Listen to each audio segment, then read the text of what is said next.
So hello, and apologies that this midweek waffle didn't come out last night on Wednesday. I was trying to get it out, but ended up it was going to be too late. So hopefully it's not too late tonight by the time you see it. Bit of editing to do, and I was busy last night to get it done. Anyway, in this update, I did a school visit a couple of weeks ago. Went to a school in Lincoln where I showed them about food and how we grow crops and asking them all about where their food comes from. Also, this last Sunday, I was presenting a Lincolnshire Young Farmers Club with the Forage Aid Trophy.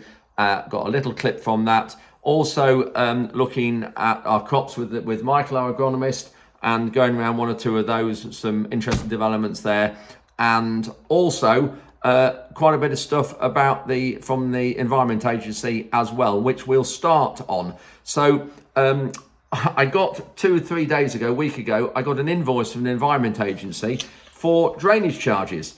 And if you look there, in fact, let me just turn the camera around and then I'll show you. It will be better doing it that way.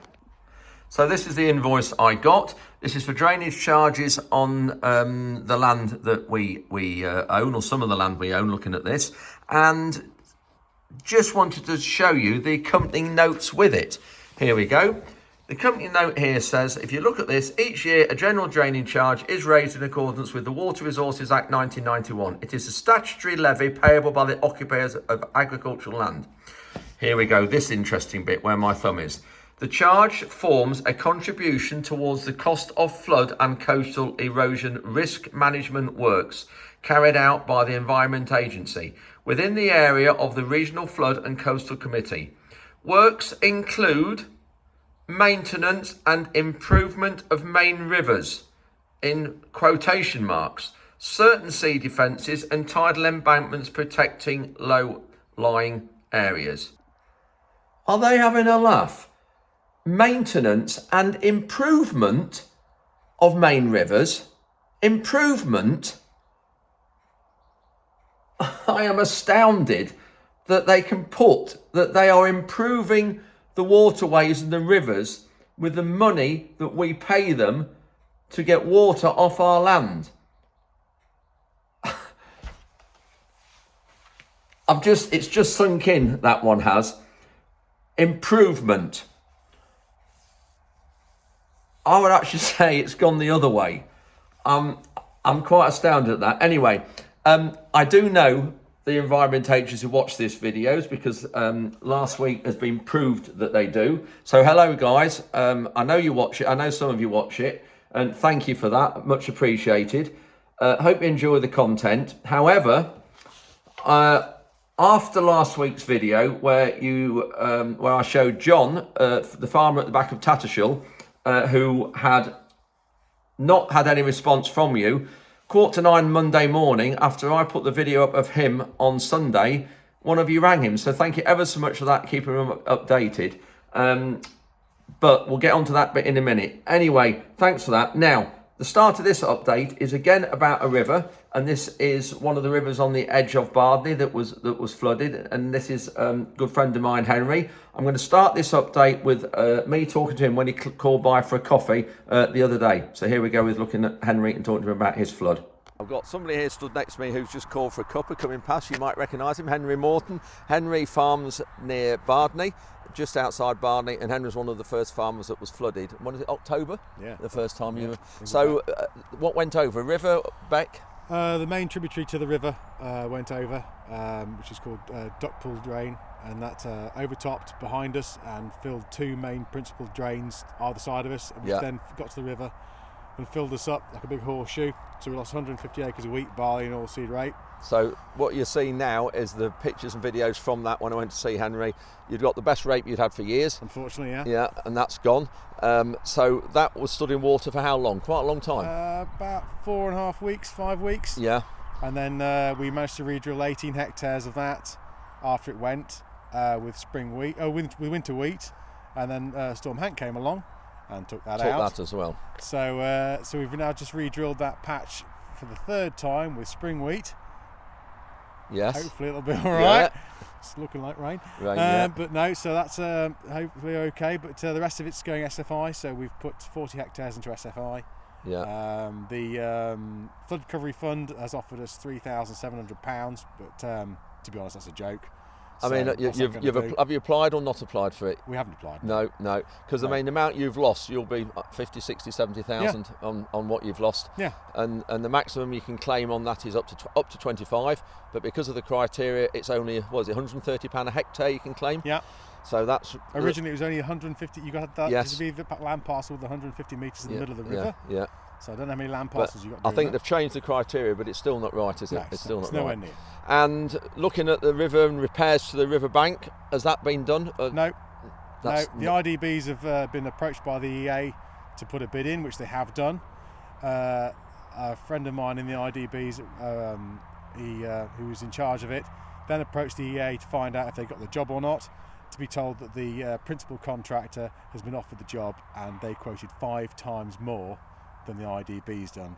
And has that been accepted? It has been accepted. So the Environment Agency are paying 5 times more to have this riverbank repaired than what it could have been done for. Yeah, and they've got no plans of doing it yet either. And this really is just unbelievable because John in the videos last week said that he'd got this repair that wants doing, and I don't know whether I updated on this, that the EA called him and said the reason why that it's been at a stop, and you saw the video in last week, was because they're waiting to decide which type of clay they want, and also they haven't got the finances to repair this river bank that John's got the problem at the back of Tattershall.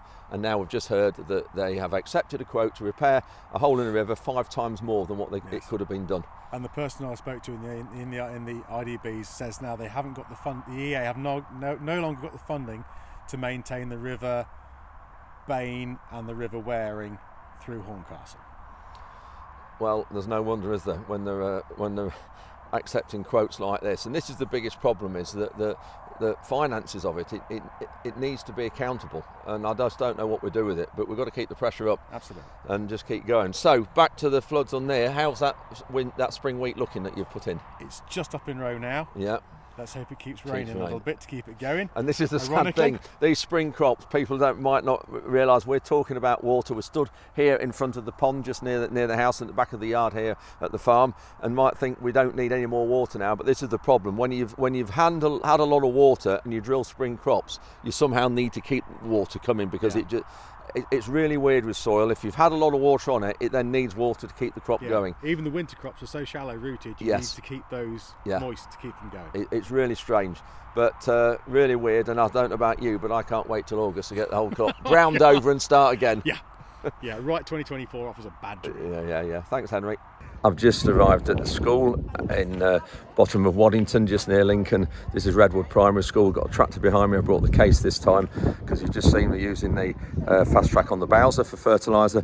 I've got some trays of crops here. I've got the children arrived, so I'm just going to go and have a look now, and we talk to them about the food we grow and where it comes from.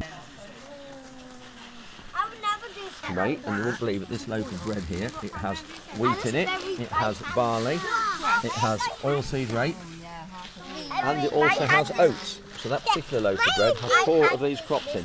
So you can also, you come round here, that's it, come round here a bit, so you can see. Right, okay, you're listening, turn around, that's it, okay. So we have got a really important crop here that makes a lot of things you eat. Does anybody have any idea what this is? Yes, it's seeds, but they're all seeds. It's a particular crop. Anybody any idea? So bread is a really important food. How many of you have had toast for breakfast today? Lots of you. Do you know what makes bread? Wheat. Now this is one of the biggest crops grown in the country and in Lincolnshire. And when this is ground up, it makes flour, and the flour goes to make bread. And there's also some other things that flour makes. Do you like cakes? Yes. Cakes are also made from flour from wheat. So that is 2 things. Who likes jammy dodgers? Me. Yep. Biscuits also are made from wheat when it's ground up. So you can see wheat is a really important crop. And there's something else that wheat makes. See those? Cereal. Who had cereal for breakfast? Me. A lot of you. So wheat also makes cereal, makes breakfast cereal. So you can see already we've got lots of different things that you eat every day of your lives that are made from wheat. It's a really, really important crop. Anybody know what this one is?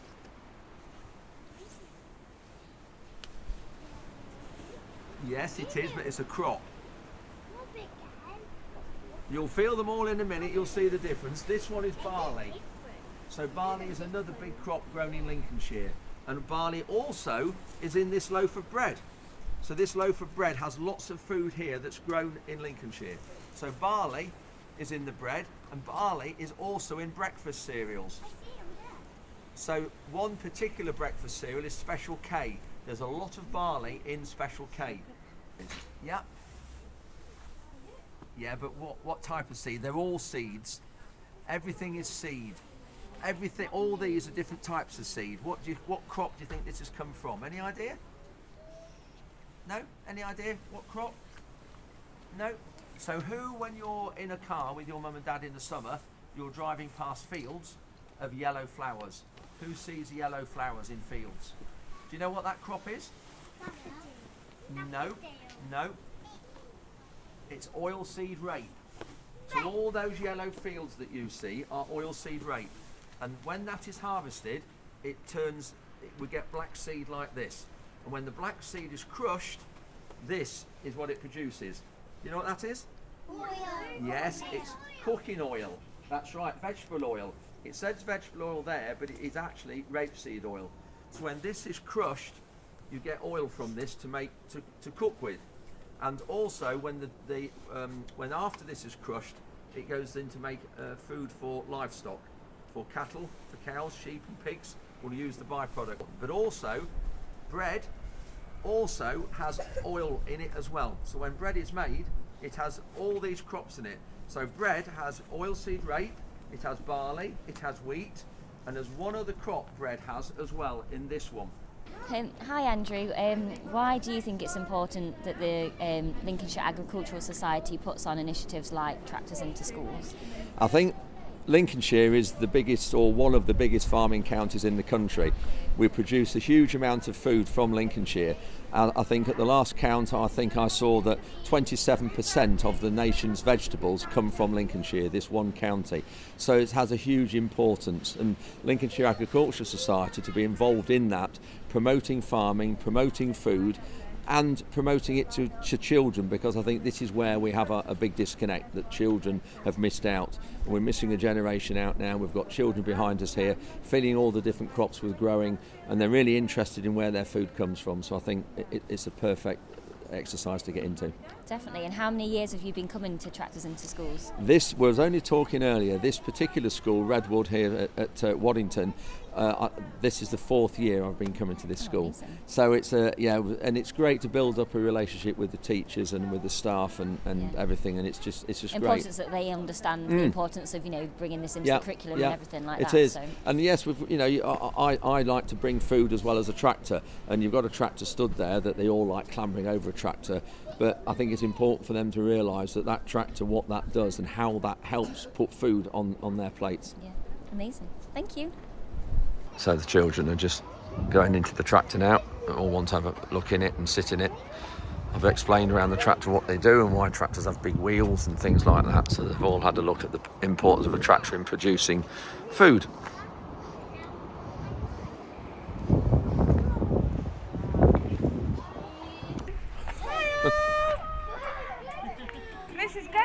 Even the teachers want to have a sit in the tractor and explain what's going on. Just see the red arrows there flying over the school. Their base is at Waddington, which is where we are here. This is the primary school for Waddington. So the red arrow's base is just literally across there above on the hill there. So that's where they're obviously heading home. I am in Leamington Spa at the moment. It's Sunday morning. Had an early start this morning after getting back from Birmingham Airport late last night. And I'm in here to present the Young Farmers Club, who have raised the most money for forage aid. So arrived. We'll go in here. I'm not quite sure the format of who's going to be here and how many, but you can see here, I've just got the flag here, National Federation of Young Farmers Clubs. So we'll see, and hopefully have a good morning here, because young farmers do a huge amount of great work. So let's go in and meet everybody. Sounds like there's a lot of people here. Crikey, there is.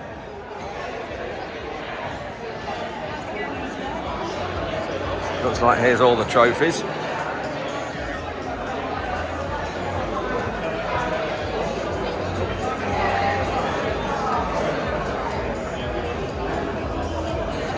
and we are coming up now to the Forage Aid trophy. There we are. Really, you can see by my hand what this is like. Really pleased with that trophy when we had that made. You can see how big it is and heavy. So we started this in 2016. Can't really see here with a reflection.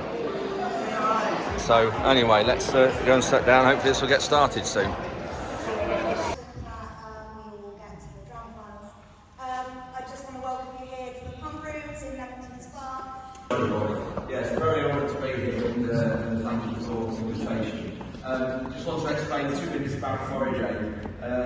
It's an initiative I started in 2013, and without the Young Farmers Clubs we wouldn't really survive, because we have a huge amount of support from Young Farmers Clubs. And wherever there's a weather event in the country, there's always a Young Farmers Club not far away, and they've always helped us in helping the clear up and also helping get the feed out to the farms. And in the 10 years that we've been going now, we were a registered charity in 2015. In the 10 years we've been going, we've donated to various farms about £890,000 worth of straw, forage, feed and bedding, and that's mostly 98% of that has been free of charge.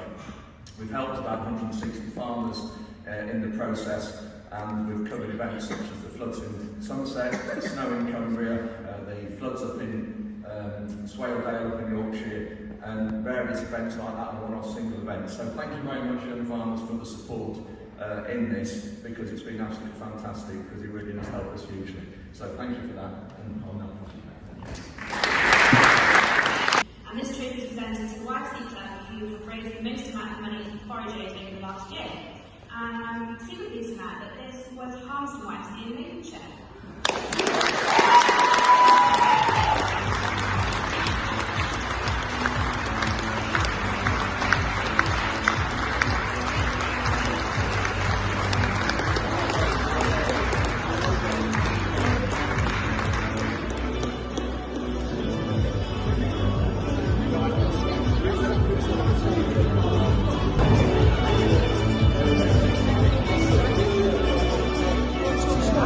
So that's presented the trophy. We've got the outgoing National Committee and chair people. We've got Harmston here who have won it, and we're just going to have a photo taken with it. We'll have a look at the trophy and just show you how big it is. I can't believe I'm copying a cup.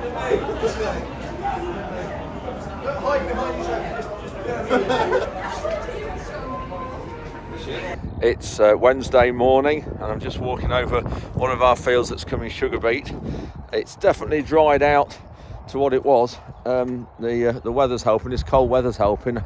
Can't believe that a few days ago in Portugal it was, 23, 24 degrees and lovely and warm, and God, it's cold here today. Real cold wind, but that cold wind is really helping this land and drying this land out. But what we do with it, I'm not really sure. So I'll just show you what it's like.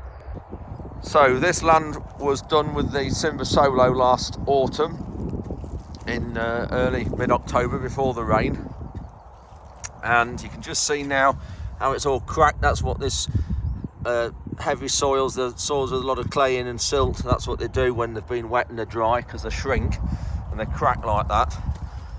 But when you look, it's, if I get this fork and just scrape the top, it is crumbly a bit on top. You can just see there, but the problem is that's only on the top. We've got to work down in the bottom here that's hollow, so a bit lower. You maybe can't see very well there, but so if I try and put the fork in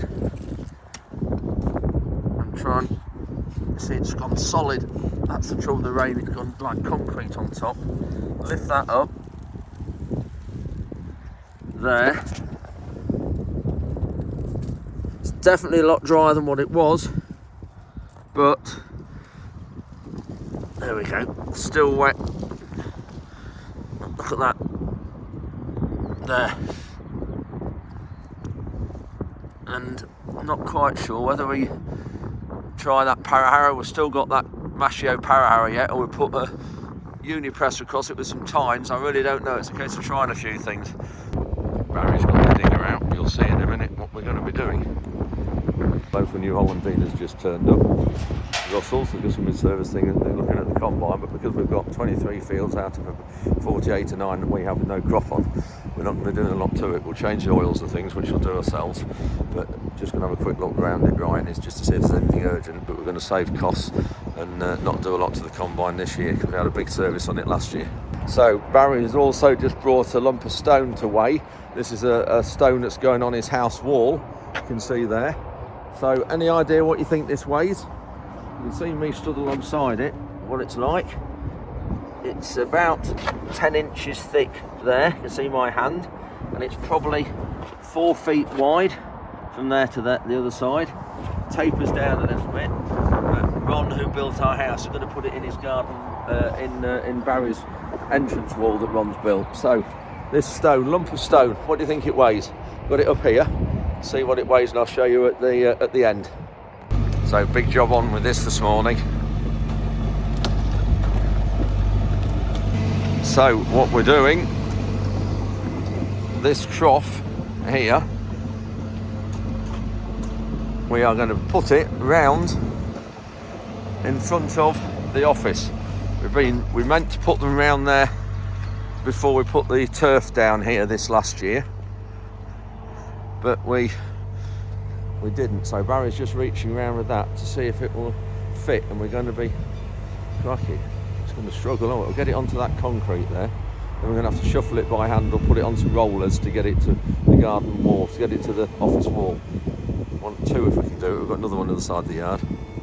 So that's got it suspended with the straps. I hope the straps are secure. Apparently, Tom and Reuben weighed it last week when we were in Portugal, and it weighs 440 kilograms empty. It's an old concrete trough.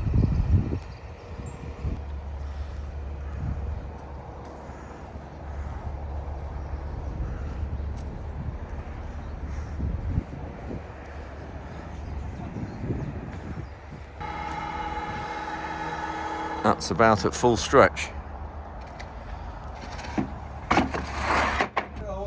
So we've got the second one we just brought in now, so we're going to put one under this window here and then one a bit further up there. Our agronomist, and we're just going around 1 or 2 fields, and we're looking here at the barley that we've planted. Tom and Rue planted just over a week ago.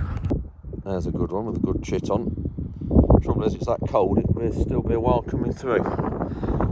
Tom's in the distance there with the power harrower on.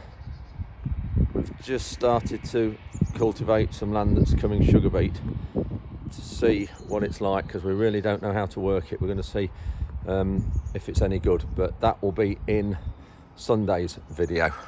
So what did you guess this lump of stone weighs? There we go, 440 kilograms, so 0.44 of a ton. Huge bit of stone, but great for Barry's entrance wall of his house.